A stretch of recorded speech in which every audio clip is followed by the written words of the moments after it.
We live in a twilight world. Let's do another quick recording. Yeah, this one's called Precision Bombing. And this is basically the most important aspect of, creating the illusion of war. And I'll explain it, yeah? So let's actually go back. Let's go to here. So I just came across a tweet from that annoying clown that's running around, the CNN guy that's supposedly running around Israel doing like a boots on the ground thing. But obviously, if you've seen, I've obviously highlighted some of his videos. They're just really sensationalized, horse shit, shaky camera and all that kind of business. But yeah, man, he just done a very interesting tweet, and he basically said something along the lines of, the IDF have repeatedly bombed the same location over and over again. Now, this is chicken feed, yeah? Chicken feed, remember, is somewhat true, but useless information. Now, it's somewhat true because, yes, they will be bombing the same location over and over again. That's how they pull off the illusion of war. People still say to me, after 2 years now of me basically, explaining illusion warfare and how it works, I still get people come up to me and they say stuff like, so you're saying that the war is not happening? So you're saying it's not... No. I'm saying the illusion of war is happening. Yeah? To create the illusion of war, you have to drop bombs. You have to do artillery strikes. You have to have people in the military really think they're fighting a war.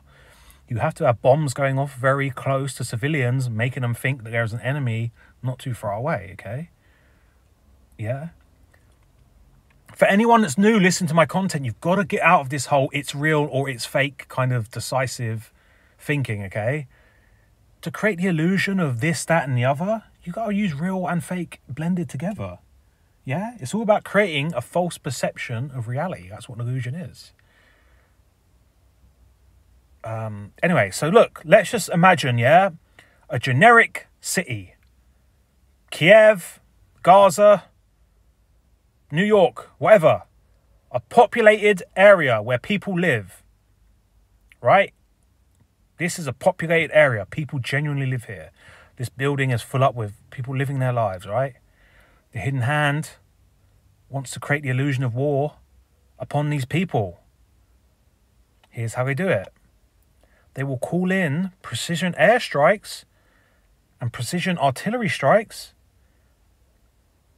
all in and around the populated area. The town, the city, the village, whatever. Let's say there's an empty field next to New York. They will bomb the shit out of the empty field. To the people living in the city, that will sound very real. They're going to shit their pants. They're going to hear these artillery strikes landing, thumping into this empty field. It's going to be a very, very real experience to them. And then obviously they turn on their Black Cube mirror device, their TV, their smartphone, their laptop, and that will be telling them the fiction of why bombs are landing. Oh, the Russians are here. Oh, Hamas is here. You better evacuate the city quick, man. These bombs, they're getting closer, right? But no, they are landing in empty fields. I mean, I'm saying empty fields. It could be just empty buildings, right?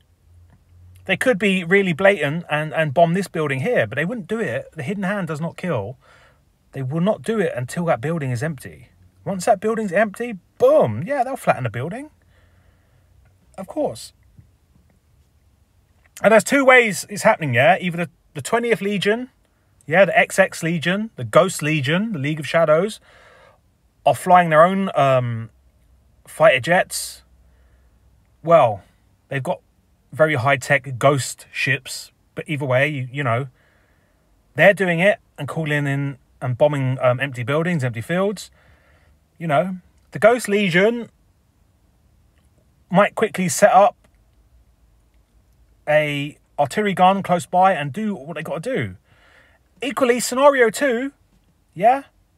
The Ghost Legion are just going in as special forces, designating the areas for the real troops, soldiers, the real IDF to strike.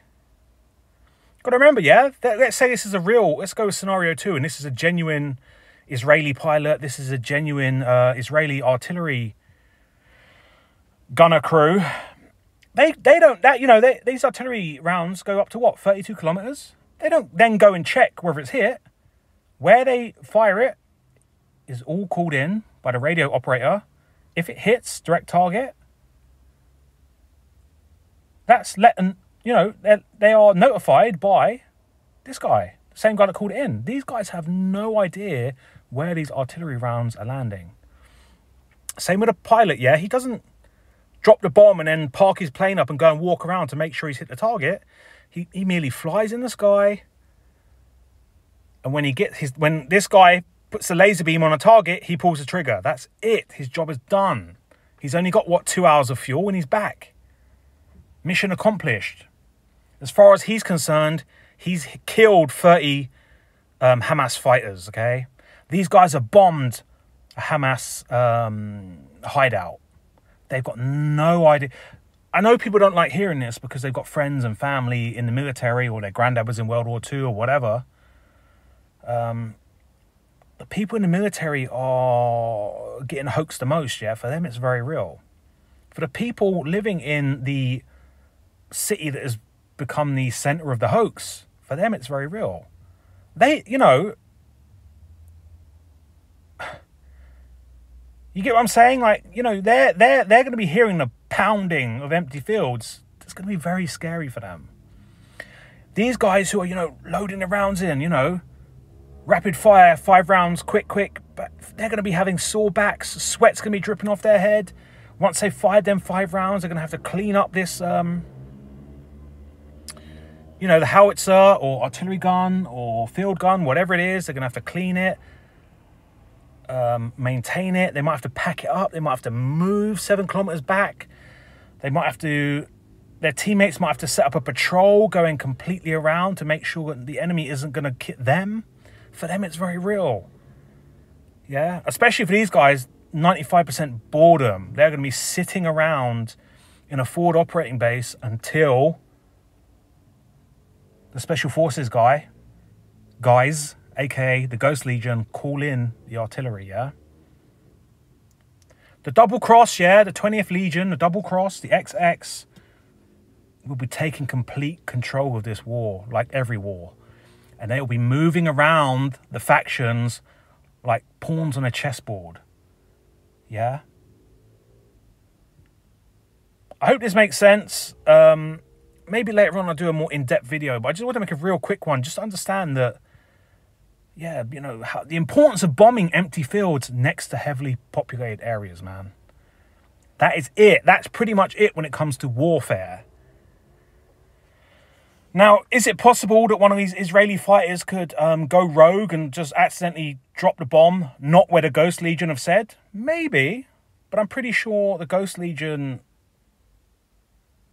well, you know, they don't fuck up, man. They don't make mistakes. You know, the Ghost Legion are pretty